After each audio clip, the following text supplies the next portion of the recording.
Pues vamos a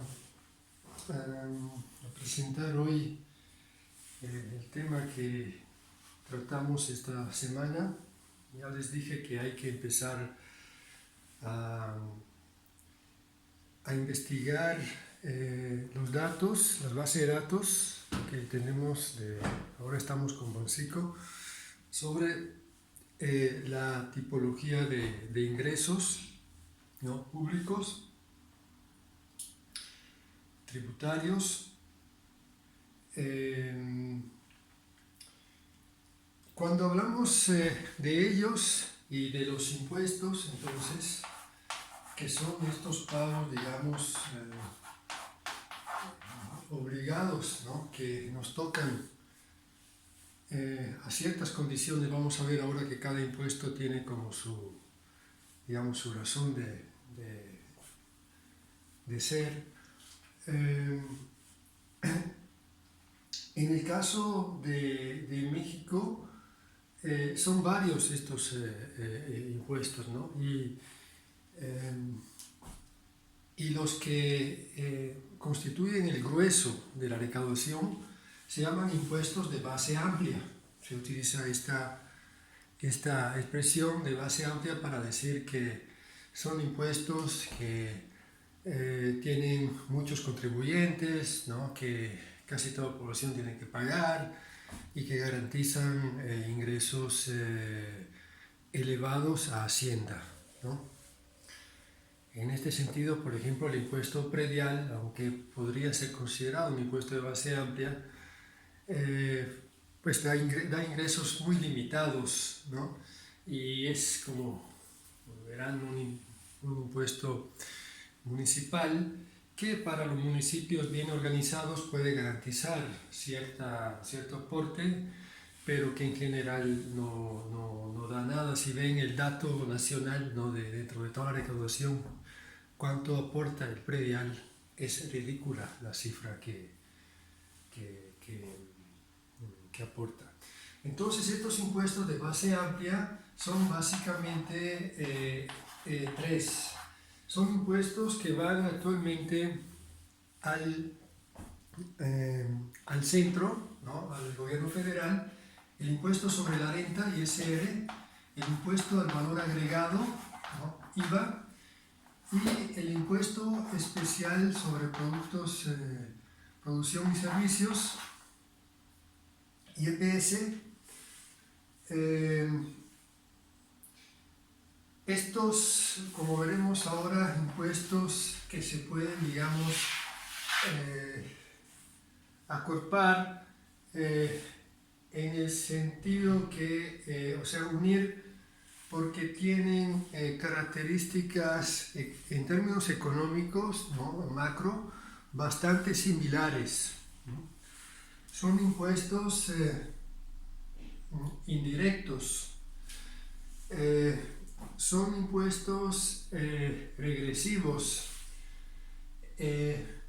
aumentan la desigualdad, por lo tanto, a diferencia del impuesto sobre la renta, que es un impuesto directo, progresivo, aunque su grado de progresividad ha ido disminuyendo en los últimos años. Voy a aclarar ahora toda esa terminología que es importante conocer cuando se habla de impuestos, con algunos ejemplos. Solo decirle que estos impuestos, cuando se van recaudando por Hacienda, ¿no?, por el gobierno federal, concluyen luego en la recaudación federal participable, ¿no?, que es como ese, digamos, este contenedor, ¿no?, donde confluyen todos los impuestos mayores, si no todos. Algunos, como el mismo predial, ¿no?, se quedan. El caso de la tenencia ya ahora se está volviendo a ver, porque era un impuesto que también se quedaba en los estados, pero la mayoría de los estados, incluyendo a Chiapas, por razones de baja politiquería, ¿no?, y por la demagogia de los gobernantes, ¿no?, han sido prácticamente, la tenencia ha sido eliminada, ¿no?, para obtener fácilmente votos con estos métodos así bajos, porque claro, se está denunciando en el caso de la tenencia un impuesto sumamente justo por muchas razones, ¿no? Y que puede dar ingresos importantes. De hecho, en los países desarrollados así es. Entonces, bueno, estos ingresos confluyen dentro de la recaudación federal participable y de ahí viene, ¿no?, el dinero que financia luego el gasto público. Entonces, para que tengan una idea un poco global ahora del manejo, ¿no?, de los flujos de ese dinero, ¿no?, una vez que entra a la recaudación federal participable, el gasto viene asignado al mismo gobierno federal y este es el gasto que, digamos, directamente el gobierno federal realiza con sus programas como federales, como oportunidades, antes oportunidades, por ejemplo, ¿no?, o inversiones públicas que realiza, ¿no?, el gobierno federal, o los pagos, ¿no?, por ejemplo, parte del personal educativo, ¿no?, de salud, depende del gobierno federal, de la SEP, por ejemplo, hablando de educación. Bueno, y una parte, la parte mayoritaria, que son transferencias, ¿no?, a los estados. A los estados. Es decir, las aportaciones, participaciones federales que constituyen el dinero que llega a estados, una parte minoritaria de los municipios, ¿no?, para realizar ahí el gasto público. Como ven, de esta forma se descentraliza el gasto. El grueso del gasto está aquí, 2/3 aproximadamente, y 1/3 aquí. O sea, es minoritaria la parte del gasto que se realiza directamente y mayoritaria la parte que se federaliza, se dice, o sea, que se transfiere a los gobiernos estatales. Y esto crea todo el problema del federalismo fiscal, del cual hemos un poco hablado y donde hemos hecho varios trabajos y estamos haciendo todavía algunos trabajos de investigación y algunas tesis. Bueno, entonces vamos a ver las características de estos impuestos, empezando del impuesto sobre la renta. Aquí no hablo mucho digamos, de las características técnicas actuales del impuesto, que es cuestión, digamos, más de derecho tributario, o bueno, si alguien se mete en el tema, tiene que ir a ver la ley, ¿no?, que ha instituido el ISR, las tasas que se están manejando. Algunas ideas las vamos a dar, pero vamos a hacer un ejemplo como simplificado, ¿no?, para entender las características económicas de este impuesto, que es un impuesto básicamente progresivo, como decía, progresivo, y también un impuesto directo. Entre sus principales características podemos mencionar estas dos, que obviamente tienen consecuencias que hay que tratar de entender. La progresividad, por ejemplo, es muy importante en términos de reducción de la desigualdad. Bueno, el hecho que sea un impuesto directo es porque el ISR se aplica por solo generar el ingreso, ¿de acuerdo? O sea, yo trabajo, ¿no?, genero un ingreso. Yo como profesor, por ejemplo, el ingreso que aporto, digamos, al PIB nacional es el monto de salarios, ¿no?, que me pagan la universidad. Y ese es el valor, digamos, del aporte a la educación, ¿no?, que yo doy y que se contabiliza dentro del PIB. Entonces, cuando me pagan, como a mí el dinero me viene pagado por la institución pública, por la universidad, me retienen el ISR, ¿no?, en la nómina. el impuesto me lo detienen inmediatamente. Entonces yo no tengo que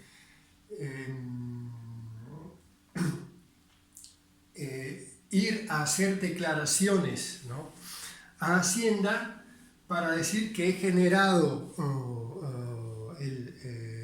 cierto ingreso, porque Hacienda se preocupa de quitármelo desde el inicio. O sea, ese dinero yo no lo administro, yo no lo uso. Y lo que veo en mi cuenta, no, digamos, lo que entra en mi ingreso disponible es lo que aparece, ¿no?, en la cuenta, es ese ingreso con descuento, ¿no? Claro que si luego tengo otros ingresos, si tengo ingresos por encima de ciertos valores, la declaración en el momento, en abril, ¿no?, al SAT hay que hacerla. Y bueno, esas son cuestiones, digamos, más bien específicas, decía, de derecho tributario. Pero lo que nos interesa ahora a nosotros es que el impuesto tiene esa característica de ser directo, o sea, cae directamente sobre el ingreso. En este caso es un impuesto al ingreso, o como podría ser en el caso del predial, ¿no?, sobre la propiedad de la tierra, ¿no? Otro impuesto directo, porque uno por tener propiedad tiene que pagar, uno por tener el ingreso tiene que pagar, no importa el uso, ¿no?, que se le dé a ese dinero. No importa que yo lo gaste, lo ahorre o que haga lo que quiera, ¿no?, yo por recibir ese ingreso tengo que pagar el impuesto. A diferencia, veremos, del IVA, ¿no?, porque el IVA se paga cuando se realiza la compra, y de ciertos bienes, ni siquiera de todos, ¿no? Entonces es un impuesto no directo, ¿no?, indirecto, porque requiere la compra de bienes y servicios para que se aplique el impuesto, ¿no? No basta que la gente tenga el dinero, ¿no?, debe usarlo de una cierta manera para que el ingreso, para que el impuesto se aplique. Entonces no es una aplicación así directa, ¿no?, como, digamos, automática, como en el caso del ISR. Si yo compro todos productos exentos, ¿no?, de IVA, y luego me ahorro el otro dinero, puede ser que no pague nada de IVA, aunque la mayoría de los productos llevan IVA, y es bastante difícil no pagarla. Entonces, vamos a hacer aquí el caso de 3 contribuyentes, ¿no? En el texto hay un ejemplo, yo aquí voy a hacer otro. A, B y C, lo llamamos, que tienen niveles de ingreso, bueno, y de A le damos 30,000 pesos, y de B le damos 120,000 pesos, y de C le damos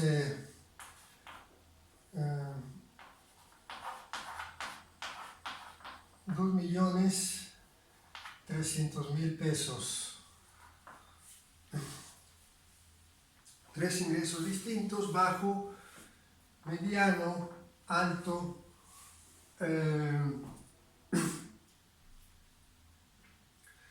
Vamos a calcular ahora aquí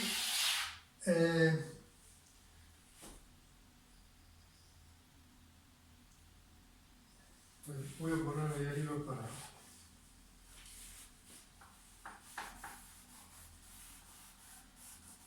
volver para escribir otros datos. Supongamos que el ISR funcione así, que de 0 a 20,000 pesos, ¿no?, se aplica una tasa que es el 10%, ¿no?, del pago a Hacienda. De 20,000 pesos, a 20,001 sería, ¿no?, un peso. hasta 50.000, ¿no? Que se pague el 20%.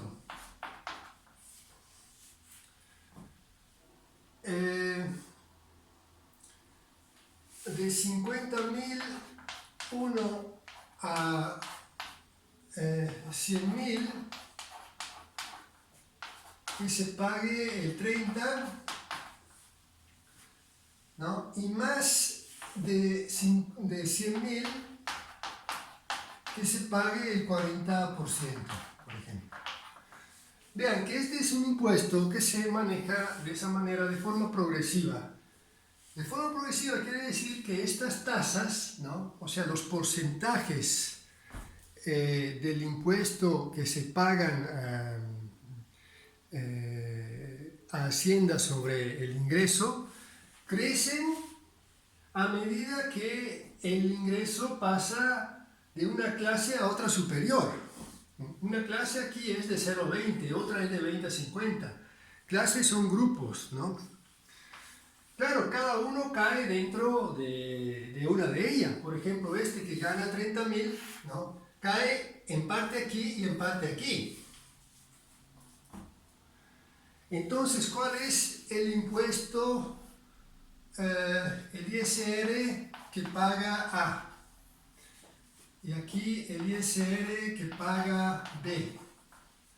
Y aquí el ISR que paga C.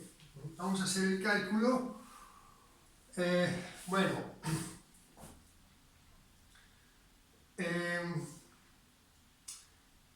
en el caso de A,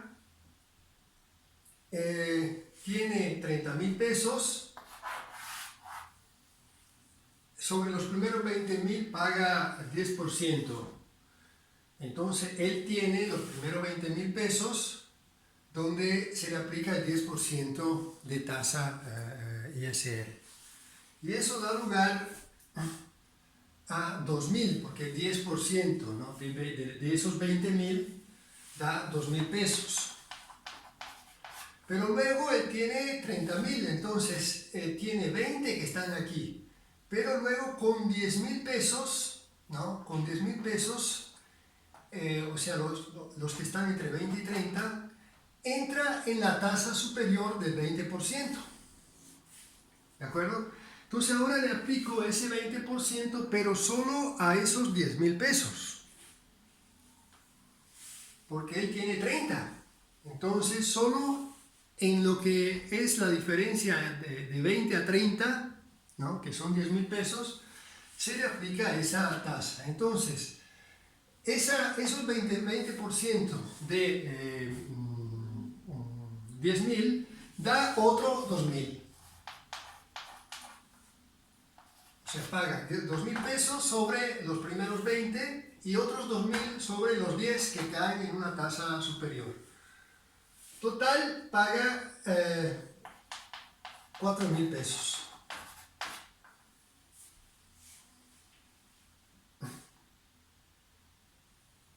Hacienda.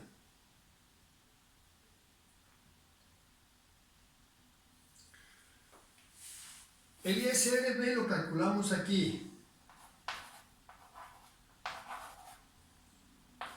Que tenemos más espacio. Entonces, B tiene un ingreso superior, 120.000. Entonces cae por completo en los primeros 20 en la primera tasa, entonces paga 2.000 pesos ahí. 2.000 pesos porque es el 10% de los primeros 20.000. Luego cae por completo aquí, porque tiene aquí 30.000 pesos que se le aplica el 20%. El 20% de 30.000 son 6.000 pesos.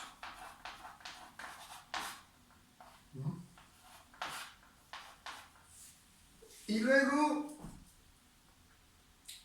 en lo que tiene de 50 a 100, o sea, en esos 50 se le aplica el 30. El 30% de estos 50.000 pesos que están aquí son 15.000. Y luego hay que llegar a 120, o sea, hay otros 20 que están aquí. 220 que caen aquí al 40%. Entonces, 8.000 pesos, ¿no? sobre ellos. Esto da lugar 2, 6, 8, 16 y 15, 31 mil pesos de pago a Hacienda. Aquí tengo el ISRC.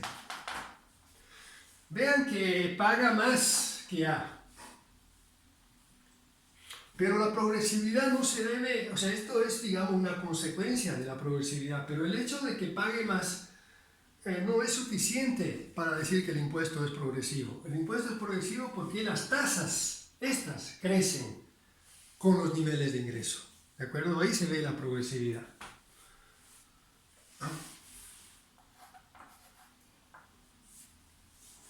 Entonces, el ISR con C,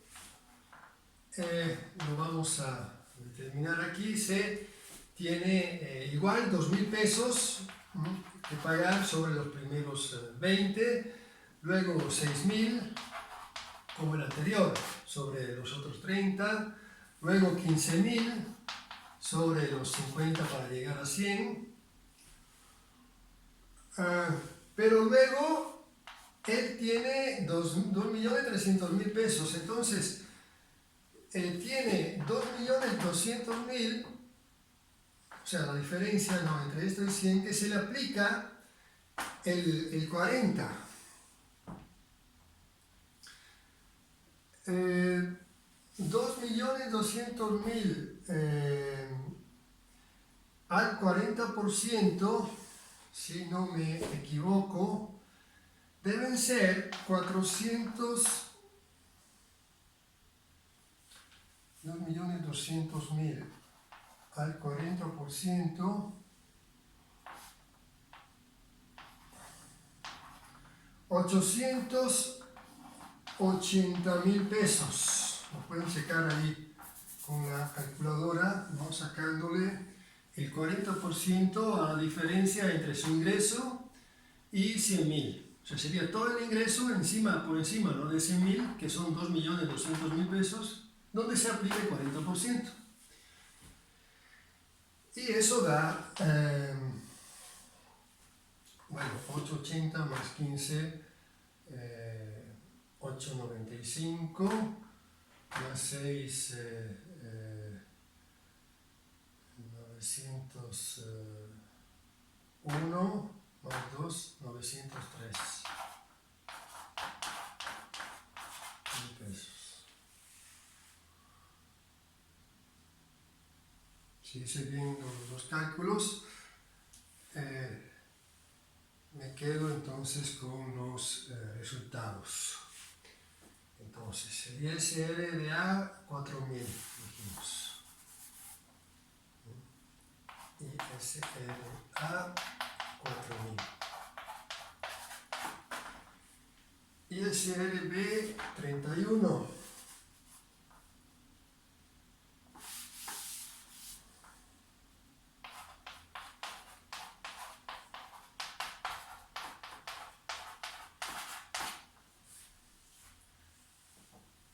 ISRC, 903.000. 903.000 pesos. ISRC.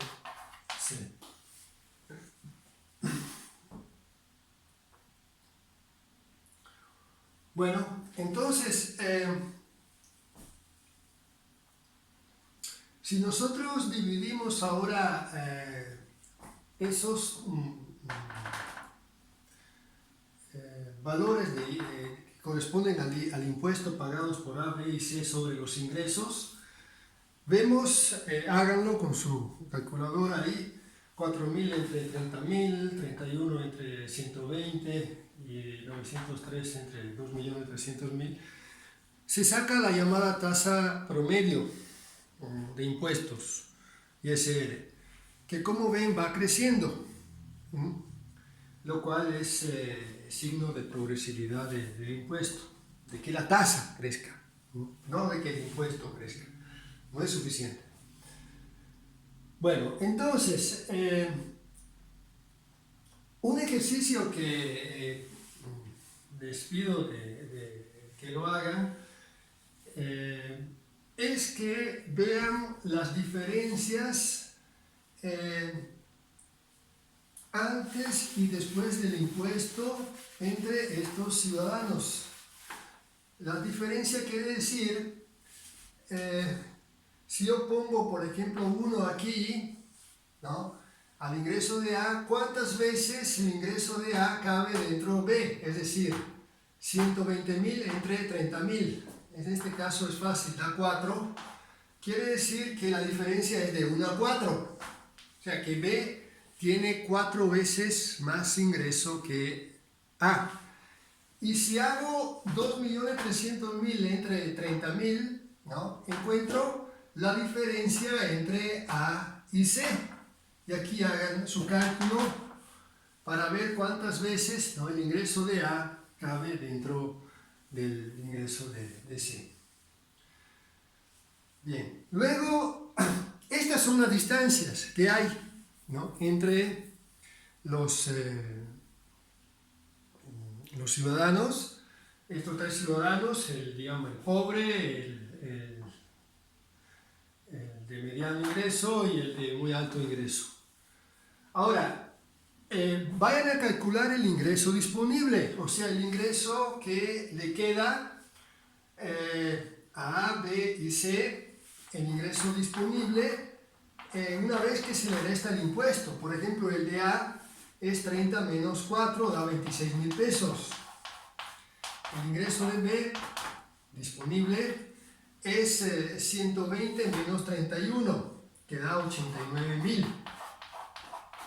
O sea, el ingreso que realmente pueden utilizar, ¿no?, para comprar bienes y servicios. Y el ingreso disponible de C, que es igual a 2.300.000 menos 903.000, eso da 1.400.000, 397, me parece. 1.397.000, creo. Bueno, ahora, chequen estos cálculos que hice así ahora mentalmente. Hay que dividir B sobre A, 89 sobre 26, para ver si esta distancia de 1 a 4 ha cambiado, y verán que ha disminuido. Luego dividan el ingreso disponible de C sobre el de A para ver si esta distancia, ¿no?, que era muy alta, sigue siendo alta pero menos. Con eso comprueban que la progresividad implica de que la desigualdad, ¿no?, que hay disminuye, ¿no? El impuesto progresivo tiene esta, digamos, característica de reducir la desigualdad entre las personas. Y esa es una implicación muy importante, ¿no?, que lleva a algunos estudiosos, como hemos visto, ¿no?, a pensar que es el impuesto que hay que usar para lograr digamos, una mayor justicia distributiva, ¿no?, para reducir las desigualdades, ¿no?, que hemos visto son tan grandes, ¿no?, en el país.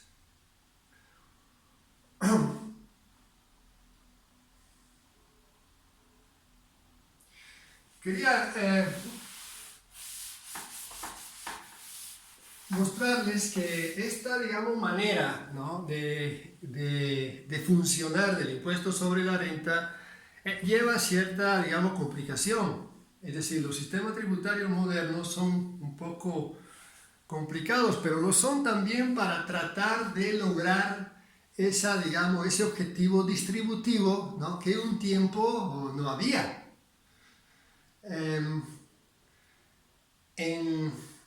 Antiguamente los impuestos, digamos, pasaban, ¿no?, a los funcionarios públicos, Pienso, por ejemplo, en Europa, el caso del Imperio, ¿no? De Roma, hace 2000 años, cuando pasaban y obligaban a las personas a entregar ganado, ¿no? Animales o cosas de valor, y se hacía referencia a cuántas personas había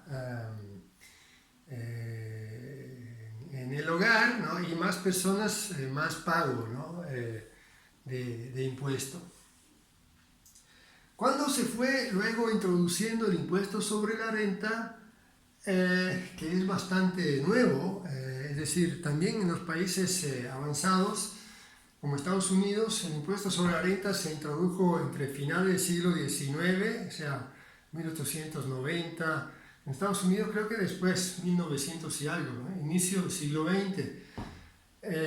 Entonces, hasta el inicio del siglo XX prácticamente no existía. Después se fue introduciendo, también en México, unas décadas después. E inicialmente el impuesto funcionaba de una forma como muy burda, muy grosera, precisamente porque no es fácil, ¿no? Crear un sistema fiscal que funcione de esta manera. Entonces, por ejemplo, una manera un poco grosera es esta, es decir, que todo el mundo pague cierta cantidad de dinero. Entonces, si hay un ciudadano A que tiene 10,000 pesos cada año, ¿no? Que pague 1,000 pesos. Pero que se pague 1,000 pesos, no importa cuánto dinero uno tenga. Si uno tiene 30,000, ¿no? Igual paga 1,000 pesos. Eso es como una manera fácil de recaudar para no hacer como mucha investigación sobre de que si uno tiene un ingreso u otro, porque como es lo mismo, no importa, digamos, el ingreso, ¿no? Que uno tenga, y cuando se ve que uno tiene un ingreso son 1,000 pesos que tiene que pagar cada año. Pero como ven, un sistema tan simplificado, ¿no? Es muy injusto. Porque si vamos a ver las diferencias aquí de 1 a 3 antes, ¿no? Y después del impuesto, estas crecen. El impuesto es regresivo. El impuesto es más pesado sobre los ingresos bajos, porque en el caso de A, pagar 1,000 pesos quiere decir el 10% de su ingreso. En el caso de B, pagar 1,000 pesos es solo el 3% de su ingreso, 3.3, mucho menos. Y si hay un ingreso alto aquí de 100,000, por ejemplo, ¿no? Que paga 1,000, claro, para él pagar 1,000 es como nada, ¿no? Porque es un 1%, ¿no? Aquí el 10%, aquí el 1%. Entonces, a pesar de que pagan lo mismo, ¿no? Este es un impuesto totalmente regresivo, ¿no? Es decir, el sacrificio del impuesto es mayor en los ingresos bajos y va disminuyendo, y por lo tanto después del impuesto, después de la aplicación del impuesto, las diferencias entre estas personas crecen en lugar de disminuir. Pero quería hacerle un caso intermedio para mostrar el concepto de progresividad. Supongamos que este pague 1,000 y este pague 1,500 y este pague 2,000.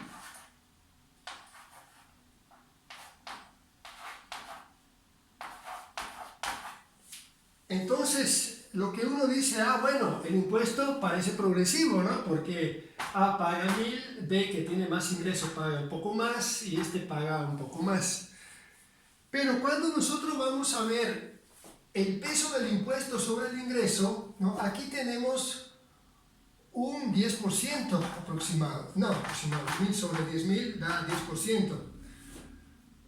Pero 1,500 sobre 30,000 da 4,000, si da 4, 1,500 sobre 30,000 hay que multiplicar por 3 y algo, da 4 0.6%, algo así, aproximado. Y 2.000 sobre 100.000 da el 2%.